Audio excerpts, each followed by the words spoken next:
नमस्कार दोस्तों, आज की इस वीडियो में हम लोग बात करने वाले हैं कि अगले कुछ ट्रेडिंग सेशंस में हमें अडानी विल्मार में किस तरह का परफॉर्मेंस नज़र आ सकता है और साथ ही ये भी बात करेंगे कि क्या करंट लेवल्स पर आपको इन्वेस्टमेंट के लिए अडानी विल्मार में बाइंग करनी चाहिए या फिर आपको और भी ज़्यादा वेट करना चाहिए। दोस्तों, अडानी विल्मार की अगर हम लोग बात करें तो अडानी विल्मार का जो एक फॉर्च्यून ब्रांड है वो इंडिया में काफ़ी ज़्यादा पॉपुलर है और उसका प्रोडक्ट हम सभी लोग अपने घरों में यूज़ भी करते हैं।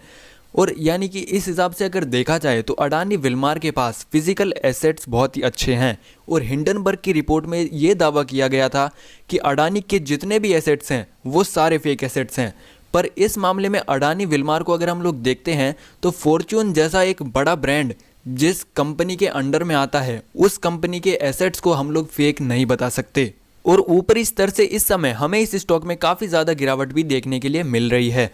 तो अगर लॉन्ग टर्म के नज़रिए से हम लोग देखते हैं तो अडानी विल्मार एक बहुत ही शानदार एफएमसीजी की कंपनी है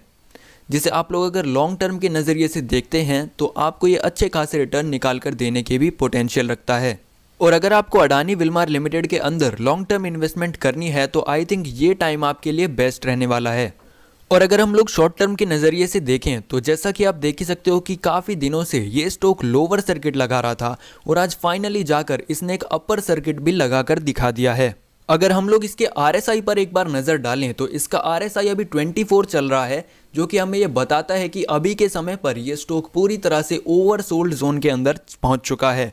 तो इसके साथ ही हमें यह भी नज़र आ रहा है कि आने वाले कुछ ट्रेडिंग सेशंस में हमें ये स्टॉक थोड़ा रिकवर होते हुए नज़र आ सकता है। और अगर हम लोग अभी के समय पर देखें तो जिस तरह से आज इसने अपर सर्किट लगाया है तो अगर कल के दिन ये स्टॉक हाई वॉल्यूम के साथ अपने आज के हाई को ब्रेक करता है तो ये आपको 415 रुपीज़ तक के टारगेट भी दिखाते हुए नज़र आ सकता है। और अगर कल के दिन हमें ये स्टॉक नेगेटिव देखने के लिए मिलता है तो सबसे पहला सपोर्ट इसका होगा 360 रुपीज़ का और इससे नेक्स्ट सपोर्ट होने वाला है इसका 335 रुपीज़ का। और अगर मान लीजिए अभी इस स्टॉक में कोई बड़ा मूवमेंट नहीं आता है तो आपको वेट करना होगा Q3 के रिजल्ट का, क्योंकि Q3 का रिजल्ट आते ही मुझे पूरी उम्मीद है कि ये स्टॉक कोई बड़ा मूवमेंट आपको दिखा सकता है। और अगर आप लोग इस स्टॉक में लॉन्ग टर्म इन्वेस्टमेंट करना चाहते हैं तो आई थिंक ये टाइम आपके लिए बिल्कुल सही टाइम हो सकता है बाइंग करने के लिए। पर याद रखना, सारा अमाउंट एक साथ आपको स्टॉक के अंदर नहीं लगाना है, क्योंकि बाय चांस अगर ये स्टॉक नीचे जाता है तो आपके पास एवरेज करने के लिए भी पैसा होना चाहिए।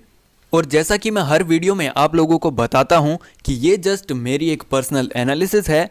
पैसा आपका है, रिस्क आपका है, तो डिसीजन भी आप ही का होना चाहिए। अगर वीडियो पसंद आई हो तो वीडियो को लाइक करें, चैनल पर नए हो और ऐसी एनालिसिस देखना चाहते हो तो चैनल को भी सब्सक्राइब करें। मैं मिलता हूं आप लोगों से नई वीडियो में। Good bye.